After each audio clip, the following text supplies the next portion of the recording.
Welcome to Soul of Travel podcast.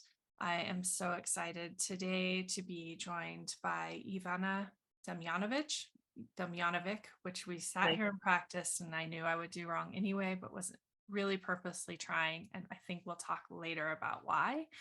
Um, Either way, I'm so happy that you're here. We've had some great conversations in preparation for this interview, both here on Zoom, but also we're so lucky to get to spend a little time together in Slovenia late last year. And I cannot wait to share all of your wisdom with my listeners. So, welcome to the podcast. thank you very much. I'm really, really happy to be here. I mean, we can talk about so many, different things and we feel passionate about. So yeah, I'm Yeah. really fortunate to be here with you. Thank you so much. Yeah, I think our only problem will be trying to stay within 1 hour and not get too excited and off on mini tangents. But I do feel like all of the ones that we've landed on before have always had a lot of value for me anyway. So wherever we go, I think we can let the conversation take us. Um, Perfect. as we get started, I would love for you to just introduce yourself, tell my listeners a little bit about who you are, and then we'll learn a little more about your journey. Yeah, great. Well, a lot of times people tell me like words to describe yourself. So if that's the case, then I would say that I'm a sustainable tourism specialist, an educator, author, project manager. But more specifically, I've been a professor, tourism professor at Singidunum University in Serbia, where I come from and where I live. And yeah, that's a long time, but I've been doing a lot of things parallel to that, of course, for past almost 2 decades. And one of the recent roles that I have is being head of research in Transformational Travel Council. And I'm sure we'll talk about what we do there because it's what I spend most of my energy and time now. But beside that, I mean, I'm probably the most prominent thing that I am is an educator. So a higher education level, and trying, just to equip future tourism specialists for the new way that we look at tourism. Because today, we say sustainable tourism, but what other kind of tourism can we hope for than sustainable? So basically that's that. And then I have been a vice dean for international cooperation for quite a quite a while, over a decade and a half.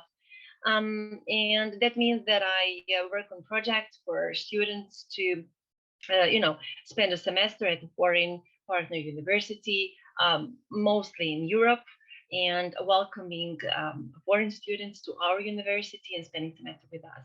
So I think it actually, improves and enhances and even transforms people and their educational experience. So, and that's where my passion is. Thank you. Well, to start to kind of see your journey, I know that you and I talked about some moments of serendipity and mentorship that guided you towards sustainable tourism. And I think I love that so much because I had similar experiences where I kind of knew things I loved and I knew things that I'd get really excited about in learning about and having conversations about, but I didn't really know, I didn't see the through line. And somebody at one point, I was taking pictures of their children while I was in college. That's how I was paying for college. And they mentioned a woman that had this company focused on educational travel and that, the way she talked about travel is the way I was talking about travel, and we definitely should meet. And that ended up taking me into my master's degree and kind of down this path. But I would love for you to share a little bit about what that was like for you. How did you kind of uncover that this is the direction that you wanted to go? Yeah. Well, probably very, very similar to your way, but my story goes like this. Well, like when I was even a child, I was always me and my brother were always spending time in nature and gathering stray animals, and our mom supported that. So it was always about the nature and some kind of childlike explorations, if you can tourism, but she never was professional worked in tourism. And I was always thinking about through her books and everything. I was always, looking at it like a fairy tale profession, even though I didn't know what it actually means. And I the program was canceled back Hold on just a second, Ivana. then. I'm going to pause the recording just for a second. Right. So, ever since I was a child, me and my brother spent time in nature and, gathering and helping stray animals. And we had support from our mom. And, at the same time, my mom, she graduated from tourism, but was never professionally involved in that. But it kind of opened up a door for me because it always looked like a fairy tale profession for me. And I wanted to go down that path, but I couldn't because the program in my town was canceled at the time. So I went on to study English language and literature. And after that, when I wanted to go to master's degree, I couldn't go on to English language and literature, but the tourism course was open. I was like, okay, that's it. So that now is the time, go for it. And that's what I did. But I never knew anything about what kind of tourism or what aspect of tourism I liked because I didn't know much, right? And I had a great professor, my mentor, how he streamlined me into what I do today is he asked me, what do you like doing? What do you do in your free time? And back at that time, I was a full-time and very dedicated member of a young researchers society here, which is, by the way, the oldest in the country. And I was a cave explorer and a speleologist. I was like, that's what I like to do. And he said, how about, sustainable tourism in protected areas and national parks? And I said, no more. That's it. I found it. And, the more I learned and the more I read, I could actually see, the way I imagined travel and the way I spent my time when I traveled. That was it. And it's like, this is the perfect thing for me. And then when I fell in love with that, I just went on from my master's degree to my PhD degree in the same area. So that's kind of it. And then, you never plan for a PhD. You never plan. Sorry, that's my dog. So you never plan for that. My friends, they all think that I had this grand master plan to go and do a PhD and become a professor and so on. No, and I think that's a beautiful thing about life because when you look at the hindsight, you kind of see the story, but while you're in it, you can't actually. But it was for me, it was important just to follow your passion and what you like doing, and can you make a profession out of it. So Yeah. I guess serendipitous to get me here. Yeah. I think it seems like such an easy question, but I don't think a lot of us have someone who asks us what we love and then what you can do from there. I think a lot of times we just, hear about a certain thing, or our parents had a profession, or Mm. a mentor along the way, and we just think, well, that seems like that would be good. But it's never, not never, but it's often not from that curiosity of what you love, what you're passionate about, what you want to spend all your time thinking about and talking about. And I think that if someone asks you that and sends you along the right path, that's such a beautiful gift, for Oh, yeah. you and for everyone else who gets to be around you.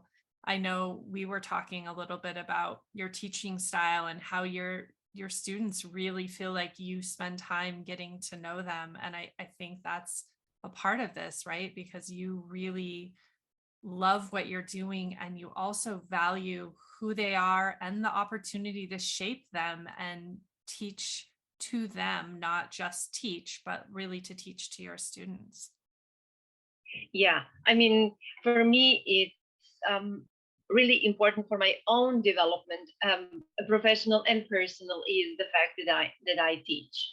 I mean, and I don't really like the word teach. I mean, I imagine myself being a facilitator of a educational process or educational experience, because many times my students, and I beg them to do that, to disagree with me or challenge my viewpoints, because younger generations, they do have different um, insights into our world, and that's really important for you to think about who you are and where you are and where everything is going and what your role in it is. So yeah, I think that's a blessing, kind of. Yeah. Yeah. And how amazing for students in that space, because I spent a lot of time just feeling like I was memorizing things or just like going through the motions of education, but not really finding myself. And you're allowing your students to do both things at the same time.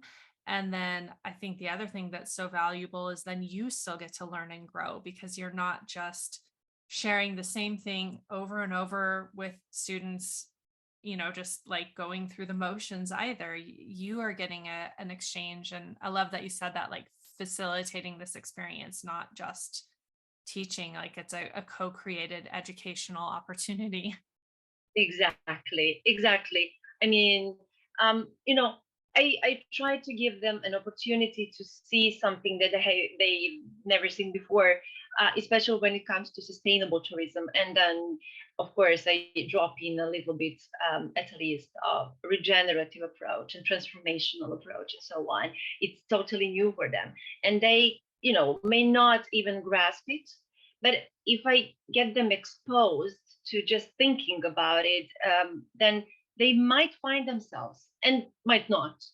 But Mhm. I think that's the point of education, giving people opportunities to find themselves and find their passion and try to do what my mentor and my professors did for me. Of course, I don't know the best way to do it, but what I do know is how not to do it. Mhm. So yeah, we're just making the new path, and I'm not alone in this. There are a lot of my colleagues, not only at my university but universities all over the world who I cooperated with. We agree, and that's good, because you're not the only one there, and it's good. Yeah. I love that you were talking about the ways that you can kind of bring different components into the conversation too, and just see where they land. And we talked a lot about how we can really convey some of the language of both transformational travel and sustainable travel, and how we can have those conversations in different circles, and also how important it is to have conversations outside of your peer circles. Like, obviously, you and I could have this conversation all day long and it would look one way, but I think it's also important for us to have conversations in different areas, because it allows us to kind of hone the language we use, but also to kind of see how it resonates with different people.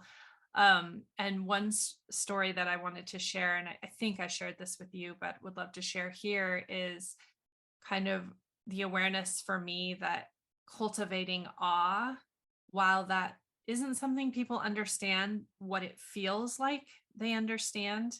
And I was listening to a news story and they were talking about how one way that people can feel a real passion for life is to cultivate awe in their life. And a way to do that is to see either the sunrise or the sunset each day. And I was listening to that with my girls, and I was so excited, and they were like, "What are you excited? They just told us to watch the sunset." And I said, "This is transformational travel. What they're talking about is like how you feel and the way the world opens up and the way you see yourself in it." And like they kind of got it, but they definitely knew how cool it is to see the sunrise and like the magic of that moment.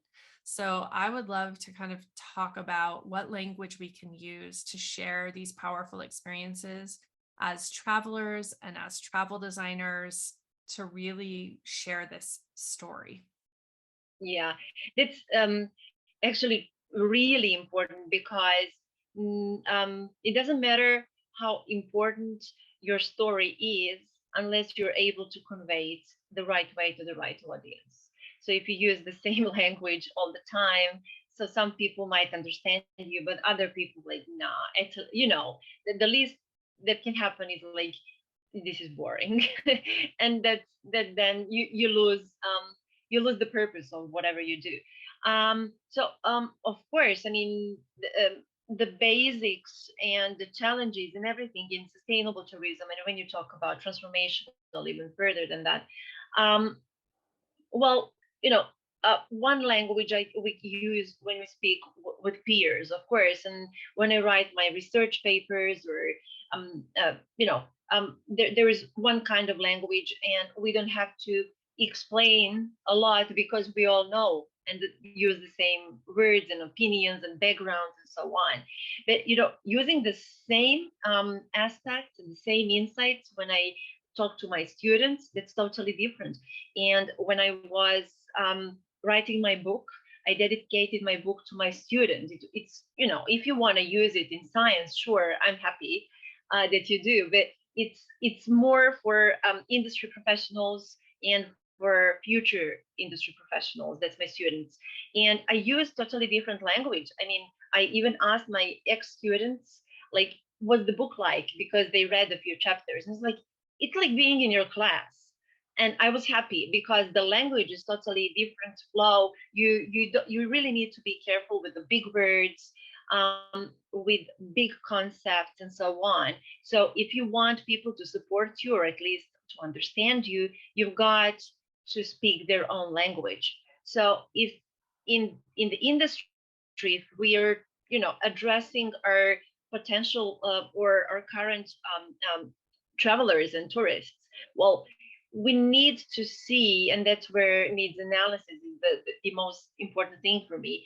You need to feel out their needs and what they want, and then try to fit what you're trying to kind of teach to them. It's not teach, but to fit into what they need, and kind of enhance their travel experience, and being able to learn, or even better, see something with kind of a different eyes. And that's the sunrise moment and the sunset moment. But we need to be careful about what words we're using, because I think the main question there that we need to ask is why. Why are you doing this? I mean, what is the purpose of your presentation, talk, course, a program, whatever?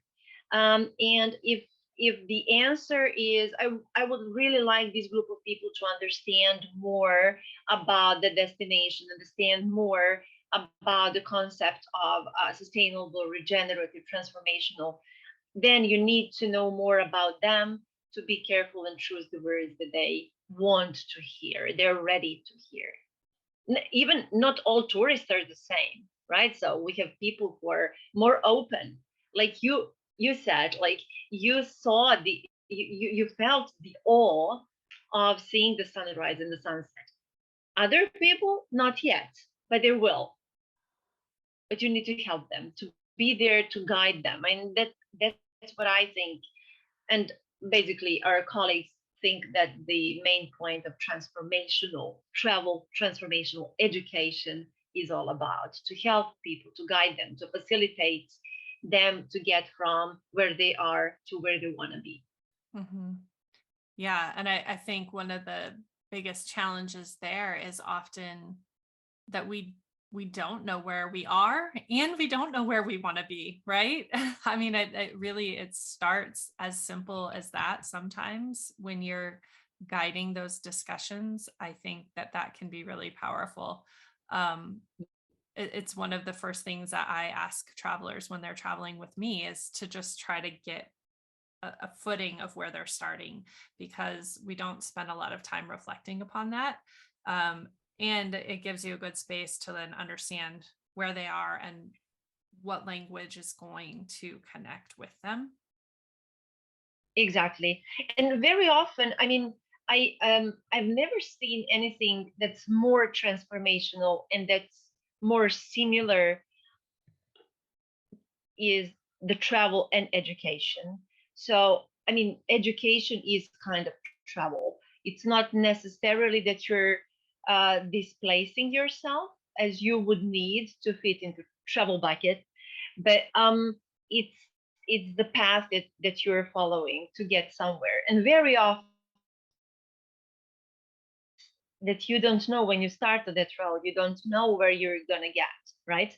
So Mhm. like my students, I mean, they start the university probably with one idea and they graduate with a totally different idea in their head, and only with the hindsight they could see how they transformed. But if you ask them in the year one, what do you want to become, who do you want to become, what's the new you in 4 years, probably they will not be able to tell you, or what they say becomes funny when they, kind of try to repeat or reread it 4 years Mhm. later.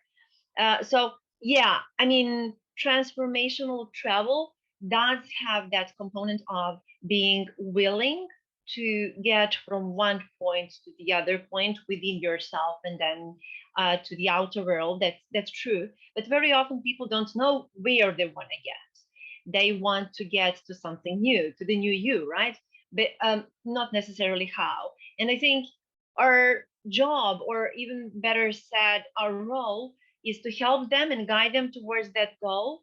And even, I mean, I think we're going to get better at what we do in time, not you and me, but everybody, right, in this industry, to be able to see we or perceive something hidden in our clients or students, and try to imagine for them where everything else is kind of, again, serendipitous. On the other hand, you can't promise anything. That's the other thing. There's no promise of becoming different because of the co-creational element, right? Because it's not me giving you the transformation, it's us creating transformation for you and for me. Because change your Yeah.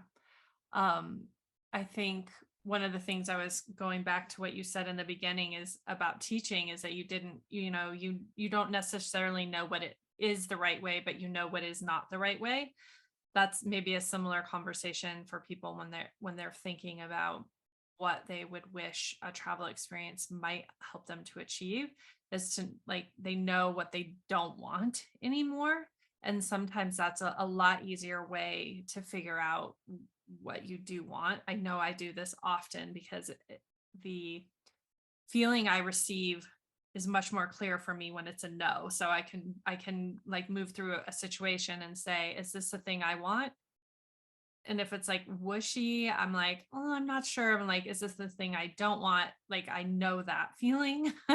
And so I think it's just also really interesting to see how people make those decisions and where their clarity comes from and how to guide. Like you said, this is becomes a process where you're learning on both sides and moving it through. And it just requires a lot of like curiosity and courage and trust and realizing. I think a lot of times we go to people for answers expecting that they have them, right? But we don't go to people expecting that you have to work together to find an answer. I think we've just been really conditioned that certain people have certain answers and there's not gray area, but I don't think that is a true way of perceiving the way things are.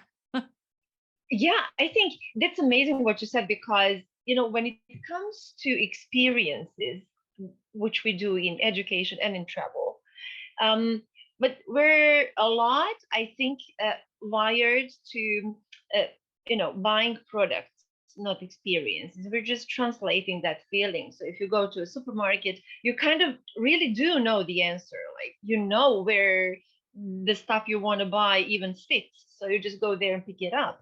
Whereas with experiences, you, as you said, you most often know what you do not want, but unless you've experienced it, you don't know what it is what that you want to kind of repeat. So we really need to, as tourism and education professionals, we need to think about and I think that the main thing there is the caring moment, because if you care about somebody, then you will probably be very much curious enough to learn about that person, and to think and give your best from that point to help them reach whatever that we decided we're going to reach together. So yeah, that's it. But I think caring, I wouldn't go as far as um, bringing up the word love, but at least care Mm. for the other person. And I know that the remnants of the product, and being focused on products, production and buying, it's what we need to step away from as much as we can, Yeah. because the travel and education is about relationships, and relationships are born where people care about each other, even if they don't know each other very well yet. Yeah, that's so interesting because I was just speaking with someone about where Soul of Travel and where Lotus Sojourns, which is my adventure travel company, came from, and I was telling her like what I really wanted to create were these moments of connection, and what I wanted to replicate were these feelings that I had while I was traveling, and I wanted as many travelers to have that same feeling. And for me, it was less about the travel and more about the connection, the feeling, the emotion, and the like personal awareness and growth. And so when I first started, I thought, should I even call this a travel company? Because that felt like an exchange and a transaction. And what I really wanted to do was invite people into community and conversation and growth. But there wasn't really a name for that. So Yeah. I was trying to figure out how do I, because people do know how to buy a product, like you said. Mhm. And so this is where that language of transformational travel becomes really important, because we are trying, as people who are operators or guides or coaches, we are selling something, but in such a different way. Because I think for most of us, while like the current system tells us we have to sell something to someone for this transaction to happen, what we really want to do is invite people into this experience. And so we're really muddled up in the between of two paradigms, I think, is what happens. I don't know.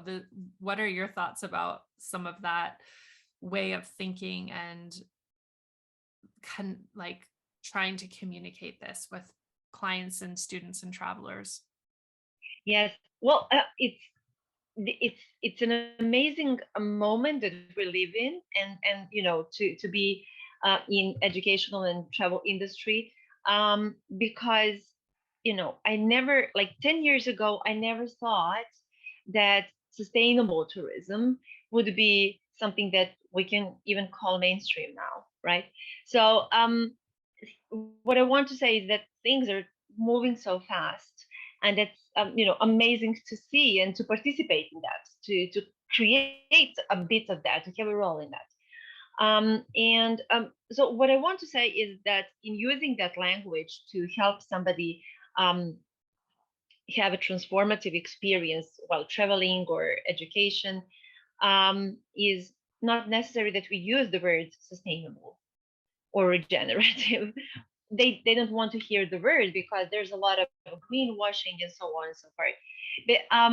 And especially when we talk about transformational travel, I mean, it's getting pace, the word and the concept within the industry, within the science, and that's what we do in Transformational Travel Council with our research and so on. But still we're talking about it, but it's not, I mean, I don't see using the word transformational travel when we talk to our clients and our travelers makes any difference to them.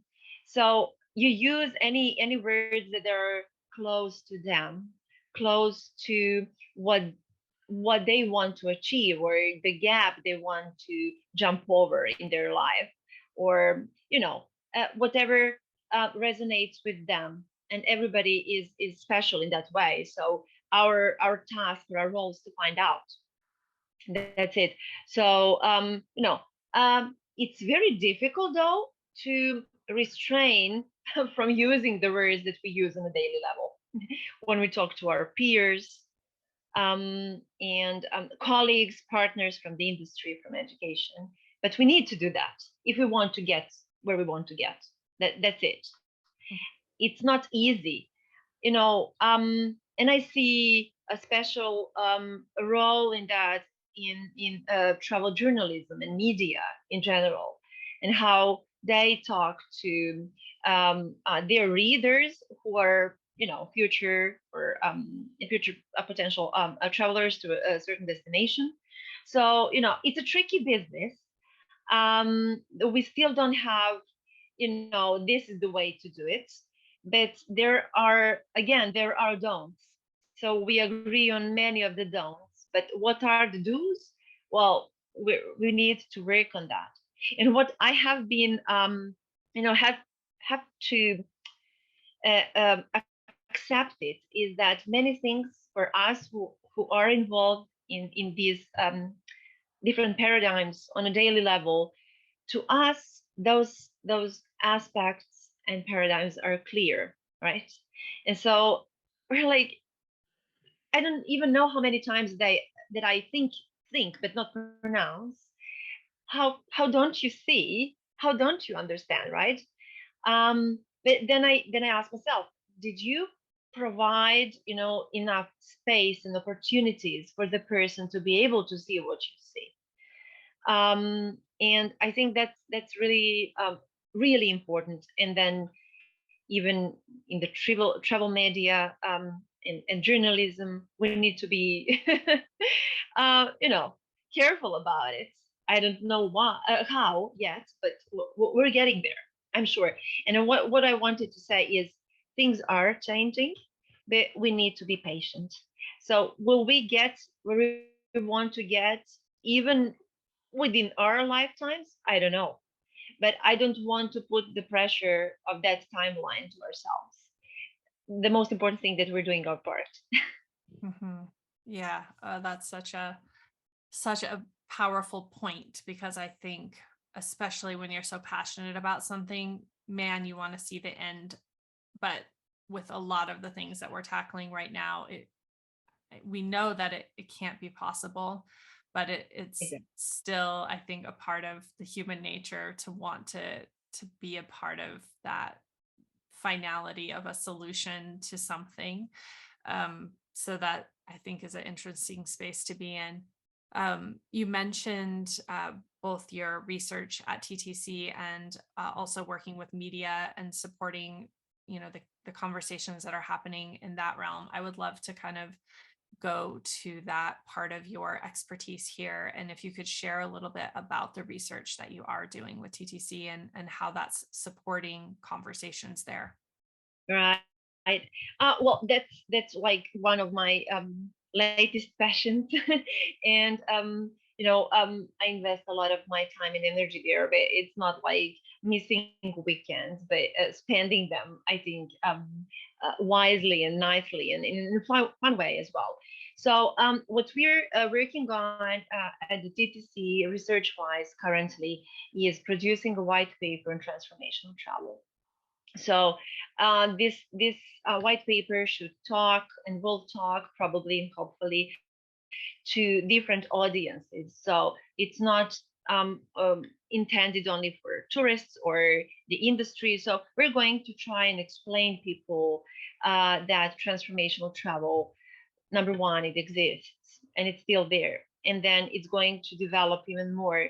There are more and more people who, um, ask for that kinds of experiences. And then on the other hand, there are a lot of people in the industry who see the need for that. and see the role, how they can contribute. So, but they, a lot of people lack support, because it does not exist for the reason that the transformational travel as a concept is not widely accepted, right? But we're at the perfect moment now to be working on that, because it's gained an immense momentum in academia and research papers, and like even 3 or 4 or 5 years ago, there's really just a few papers that you could find and read about that. Now there's like we have our own internal library of over 100 papers on that topic, and there are more, of course, so we haven't got to all of them. And of course, what people in the industry need, and that's really something that I'm passionate to work on, is to translate the academic language and the so much important and usable results of our research to the people who actually deliver that in the industry. So I mean, I can't imagine anybody working in tourism industry and creating experiences that they go and read scientific paper and they say, aha, I can apply this in my business. I mean, I don't see it happening, and it would be kind of odd to see that. I mean, if I owned the business, I wouldn't be doing that. I'm just reading the papers because that's what I do. There is, I think, a missing link or a bridge between what we have as a civilization, we have already found out. So it's scientifically proven, but we want the industry as the first people on the line. I mean, like the ambassadors or the real doers of transformational travel, to be, supported and equipped to improve what they're doing. So the travelers can actually get what they want, or they don't even know yet what they want to get. And I think, you know, just providing this as a platform should, and we at least see it as a breaking point for the future, because it could serve as something that could propel a lot of the things that are going on, and just multiply them and create that snowball effect. That's so the first thing we're working on, we have been working on, there is a big team of people from TTC and out of the TTC working on that. And we have a deadline, but let's not, I'll just say this year, 2023. It's much earlier than end of the year, but we'll come out and publish it at some point during this year. So yeah. And then the other thing that you asked me about is about the Media Heralds, which is one of the programs within the Transformational Travel Council, which is basically intended for travel journalists, but the ones who actually are on the same frequency as all of us, different people gathered around the council. And we this program has existed for quite a while, even before I came to the TTC a couple of years ago or 3 years ago, I can't remember. That's how I got in. And there are colleagues who were leading it even before I came there, and I was very fortunate, as I've been fortunate enough to get the role of the head of research in the TTC in January this year. And I was asked by colleagues, Alex Krevar and Tim Wenger, who lead this new heraldship program, to help them there. And we just had our first salon, which is a meetup or online event that we have for our travel journalists. And we do talk about a lot of different aspects, but that touch on the transformational travel, but from their point of view. I say theirs because my role is a little bit different. I'm not a travel journalist, not even an aspiring one, but I am a travel writer. So the audience and the language that we use, and being mindful of what kind of audience and language you use, what you and I just talked about, is the main point. And so we talked about diversity in tourism and how that incorporates in our first salon. It was the 31st of January, and then we'll have three more this year with really interesting topics. And I think we're again trying to produce something that we can leave to other people to work on later, or disprove us, because things change so fast. So we don't know. Maybe what we come up, and all the ideas that we have this year might not be valid next year. But it doesn't matter because it's a step forward. So yeah. Yeah, that's so amazing. And I think, the resource or the idea of taking research and using it, being able to use it in your business in a real actionable way is really important. I know for me, because I do have an academic background as well, like I always feel like I want that. I want that thing that I can hang my hat on and say, like, this says this. So I know, Yeah. there's something, a foundation there that has been proven, but also then taking that and the way that you can convey that outward is such a, it's, it's such a interesting process to try to figure out how to do that. And like you said, most people, one, aren't even trying, and two, if they are trying, they're probably like me and they're not succeeding in it. So I think it will be really valuable to have something like that that shows us a little more clearly how to be able to one, have a strong foundation in it, but two, then how to portray that. And I also think when it comes to the responsibility of travel writers, I think that's such a huge topic. I've talked to a few different guests about that on this program, and Mhm. you know they have the hugest reach and they're influencing travelers, and the way they share stories is how people begin to understand the truth of things.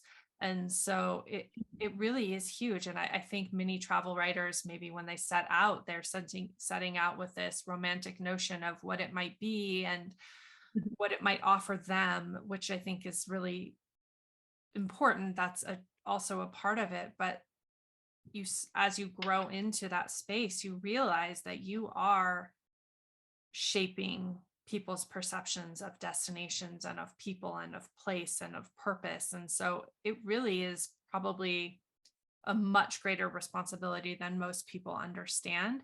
So I think it's so important to have a space like that. And I love that TTC is kind of stepping into that and restarting that program with a really strong focus on that. Yeah, yeah. I mean, I love the words that you use to describe all of this. I mean, it is the essence of transformational travel. But transformational travel, it's not, first thing, it's not a type of travel. It's not a kind of travel. It's an approach to how we organize and let us say consume travel. I mean, just the way to oppose that word actually, to how we interact, and who we are, and what good do we bring to the destinations, to destination. The first thing that I, when I enter my classroom, any course that I teach, it's like, destination, what is it? It's somebody's home. It's maybe a community's home. It's maybe a squirrel community home, but it doesn't matter. It's their home. So what I try to give my students, the first thing to do is take off their shoes and take somebody else's shoes. And now you're a squirrel, or you're a home, a community. And then, imagine now you're at your home doing what you like, whatever. And then somebody comes in and opens the door and moves you from your bed and eats from your plate. And then, at the end, when you move out, they say, why did I move out? I came here for the experience. So, I mean, if you just kind of see from different perspective, that's how we can become better tourists, better travelers. Just that one notion, at least for me and for my students, it's worked so far. Just imagine it's your home, and what you would, how you would host people in your home, or what kind of behavior you would welcome or allow or prohibit. So that's the same thing, absolutely. And you don't, as we have seen during the pandemic, we don't have to travel so far to be transformed or to experience something that changes our life. And when we say transformation, that's really important. For some people, it's going to be huge transformation, huge change, of course. But for most people, it's going to be a really tiny change. But they build on and on and on. And the way you change people around yourself. I mean, the first in your profession, and especially in tourism, every each and education, every each one of us, the better we become, the better we serve the world. And I think I kind of really love to look at it as a snowball effect. So that's what we're trying to do, and the TTC is doing that on different fronts. So the industry, the academia, through in research, and then the media and so on. So I think we're on the verge of something big, and it's not. I would like to share something that we do with TTC currently. Is not We're not thinking only about transformational travel, because travel is like life, but just not where you live, but somewhere else. But it's life. So it's you living with other people around you and so on. And but in travel we get to mix up into life different aspects of, let me say this word, economy, right? But how about we have a transformational economy? Then you would have all the partners in creating what you're creating for your travelers who are on this exactly same page. And we're currently involved in a big co-creation of the research with Stone Mantle, and people can see that more and read about that on the TTC website. And that's what we're talking about. We're co-creating research, and then our allies and everybody else, basically, who are interested in reading the white paper once it's published, will be able to see the research about transformational travel that nobody's ever seen before. So I think we're aiming to produce the best thing there is at this moment for everybody who is involved or would like to be involved, or who doesn't know yet about this, to be able, to see if they fit and find their role in it. Yeah. So it's amazing. So we're preparing to start the third round of this research tomorrow. So we're spending 3 days together co-creating the research and so on. So yeah, Excellent. it's amazing. Yeah, I feel like it's such an exciting time. And, as we mentioned at the beginning of the conversation, we were able to finally, after so many years, gather together again in Slovenia, and the energy Yeah. of everybody being able to be together, and the way things have even changed from the first gathering, which I missed just by a couple of days learning about it. So I wasn't there, but to this one, I've been on the virtual community, and just to see how much has grown and changed, and the power and the passion behind this space has been amazing. But I really loved what you said about transformational travel not being a style of travel, but being a way of being as we travel. I think this has been something I have always thought about, because I grew up in a town that was a tourism destination. So Hmm. I witnessed this every summer as we went from one way of living to another way of living that was to accommodate all these people coming to our town. And watching how they interacted, watching how that impacted me and my friends and my family. Like I've kind of always been observing this phenomenon. And then where I grew up in Montana, I also lived and worked a few summers near major national parks. So again, I was Hmm. just constantly observing what that created in the community dynamic. And I just thought, in many times, it was such an unequal exchange. And so Hmm. that's really where I started with thinking, how do we make tourism an equal exchange? How do we make it have a positive impact? And that's where I fell into sustainable travel, regenerative travel, and eventually to transformational travel, because I think that goes to how we show up as a traveler. And that really creates a huge impact in the world. And so I really love the way that you shared that, because I think a lot of people get hung up on the word, like you said, of transformation, and knowing like it has to be this huge experience with this grandiose outcome, and that's kind of where they stop in this conversation loop. And we really want to move people out of that space into thinking what transformations can be created through travel. I think not just for yourself. I think they always happen, or are always open to happening for ourselves, but this greater space is what we're really thinking and talking about right now. Exactly, exactly. That's the point. I mean, it's not only about tourism, but seeing tourism as a tool or a pathway to having a better world. I mean, it does sound like, too much, and like, where are you people getting at? And what are you thinking? But it's, if you think in the baby steps, that's that's what you will see.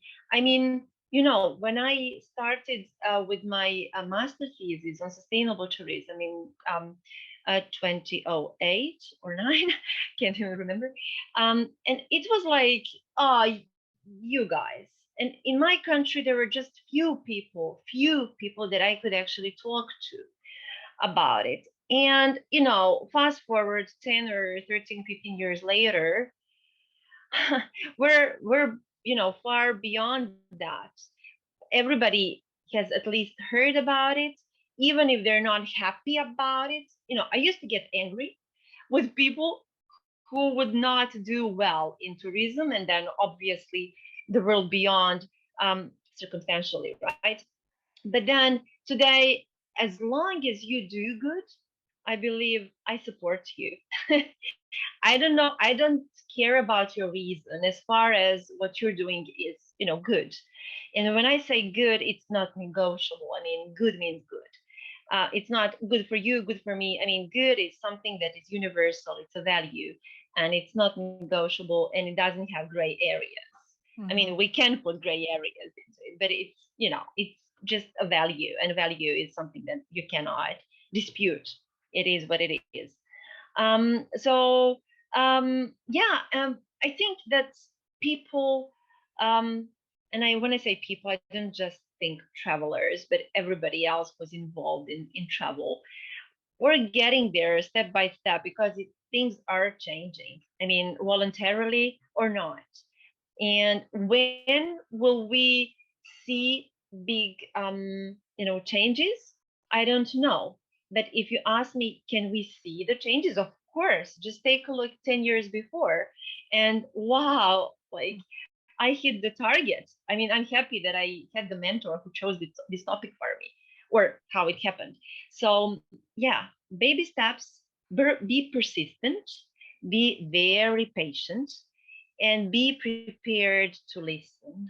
And that's what I don't do that 100% every day, but I strive to do that. And I think people are getting there. There are more and more people that way. And not only in tourism, but whatever you do. And tourism is perfect for that kind of growth. Yeah, it is. It is really perfect. Well, I really appreciate everything that you have shared so far in this conversation. I had one thing left that I want to touch upon, and it's Mhm. probably something that will take much longer than the time that I'm going to ask for you to talk about it in. But when we were talking about what are the barriers for some people to be in the same place as me. And I think this is something we talk a lot, or we don't talk enough about in travel. I'm taking the Rise Tourism's flagship program right now. And one of the first things we do is kind of identify who we are on the wheel of power and what that allows for us. And you and I had talked a little bit about, passport privilege and visas and language, and even in the context of research, that most research is done in the English language. And Mhm. so what barriers does that create? So I would love for you to just share a little bit, because I think this is something every time I hear it, I just think, why aren't we addressing this more than we are? Yeah, thank you for this question. I mean, it's come up in my experience, and we often talk about less privileged people. Um, Let me. I'm trying to be, correct about this, but people who do not look like me or you, and it's not always true. For example, I've worked with people from Europe and the United States all my life. Just give an example. And if I wanted to meet you in the States in, let's say, a month or two, I can't do it. I need a visa.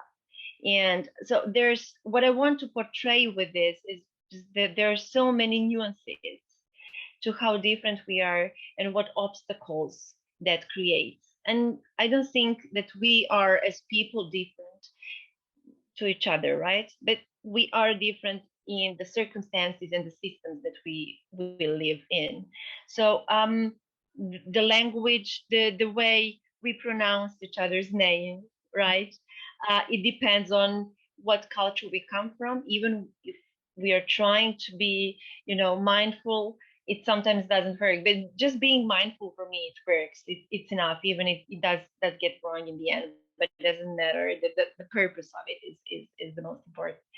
And I think when we talk about people who travel, we kind of omit those nuances. Not purposefully, of course, but we need to be more mindful of that. I'm not speaking for myself. I mean, I could speak that for all people living here in the Balkans, where I come from, where I live currently. And there are other parts of the world with their own nuances and their own obstacles, because the main language in tourism, in science, in education, it is English, of course, which means that, for example, my students, when they do their own research and what I ask them to do, they actually, if they don't speak English or do not feel comfortable with English, that's enough. They are, kind of secluded from everything there is to hear and see. So, it's there is no solution to that, not yet, because we don't have a universal language. It's not that we maybe should. I mean, I love languages and differences that come with them, but we just need to be very mindful and be thinking every time that what does their origin in every aspect uh, can create to prevent them from travel or from transformations or from the good that travel can bring to them and the community at large. Yeah, thank you so much. Like I said, I know that was kind of an impossible task to wrap that up in a quick summary, but I just feel like it's so important. And the more times that we can at least bring this into the space of conversation, the more people that I hope will have that awareness and help to propel this conversation forward so that we can be thinking about what this means in the context of travel and of education. And I really just appreciate that we were able to talk about that a little before today and as well right now. So thank you. Well, as we end our conversation, I have just a few rapid fire questions so our Okay. people can get to know you a little bit more as a traveler and see if any other things come to the surface. So the first is, what are you reading right now? Hmm. I just finished one thing, and but I would like to say one thing that I keep getting back to. It's Heidi, Joanna Speary's Heidi. So I don't know how many times I've read it, and I have several books here on my bookshelf as birthday presents because people know that I love, my friends know that I love what Heidi is all about, the connection of human and the nature and connection between the people. And I've always loved it. So yeah, I read it almost, weekly. Go back to a couple of pages. Yeah. Thank you for sharing that. What is always in your suitcase or backpack when you travel? Always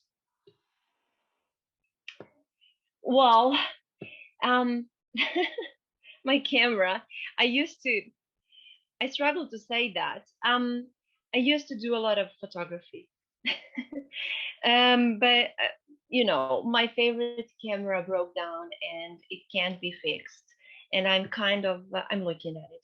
I didn't toss it away because it cannot be fixed, and I feel very emotional about it because of all the memories and experiences that I did get, from it. And the world looks more focused uh, through looking through the lens.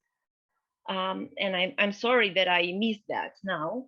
I haven't switched yet to another camera, but I will Mm. in time. Yeah, but Oh, I like that focus on the world and the little things that you get when you look through the lens. mm. We should That's have it. spent a moment with that in our conversation too, but thank you for sharing that. To sojourn is to travel somewhere for a short while as if you live there. Much back to what we were just talking about, but where is a place that you would love to sojourn? Even my students know answer to that. It's New Zealand.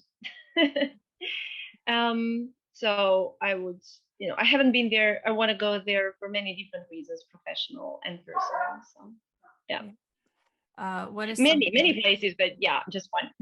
Yeah, yeah, no, I know. I should take away the words one and always and things like that because they're triggering.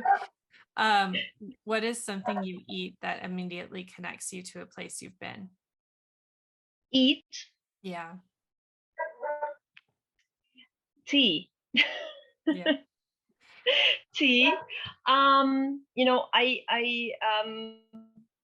I feel different destinations by the tea that I consumed when I was there, and I always, and that's literally always something that I bring back. Even if there is no specific tea for the area, I would bring something back, and then it's it's a great way for reflection. I drink tea daily, and I would sometimes say it's not this or that type of tea, but I say this is like this country and that country and this town and that town, and then I'm back there again when I drink that. Yeah. Who was a person that inspired or encouraged you to set out and explore the world? Yeah. Well, I have to go back to my childhood, and that was Jane Goodall. And I grew up watching what she was doing and the legacy that she has been creating, and it's still amazing. And I don't see myself getting there, but just following in her passion and not her footsteps, I think would be enough for what I'm doing. Well, thank you. If you could take an adventure with one person, fictional or real, alive or past, who would it be? One person always, my brother. Oh, that's It's amazing. always my brother. My brother is 10 months younger than I am, so we're kind of twins. And grown up. We grew up together, and the things that the two of us were always, getting into, forbidden or allowed by our parents, or even later. I mean, just a couple of years ago, we got lost trying to find a lost mine for looking for some stones. That's what he does. So we're old and we got lost. And in his words, we didn't get lost. We just misplaced our car. Yes. Oh, that's very good. Well, solo travel is a space where I love to be able to honor the voices of women in the industry. Who is one woman in the industry you admire and would love to recognize in this conversation? Can I go back to Jane Goodall? You can. Yeah, that's it. Because um, there are a few reasons for that, but I think that there are so many amazing women in our industry that it would be unfair to say only one. There are so many of them who influenced what I do and how I see things. So yeah, I will stick with Jane. Yeah, thank you. Well, thank you so much for your time today. This was such a great conversation, and I really appreciate sharing your wisdom and your passion with us today. Thank you so much. It was such a pleasure, and I look forward to seeing you somewhere soon. I hope so. Thank you.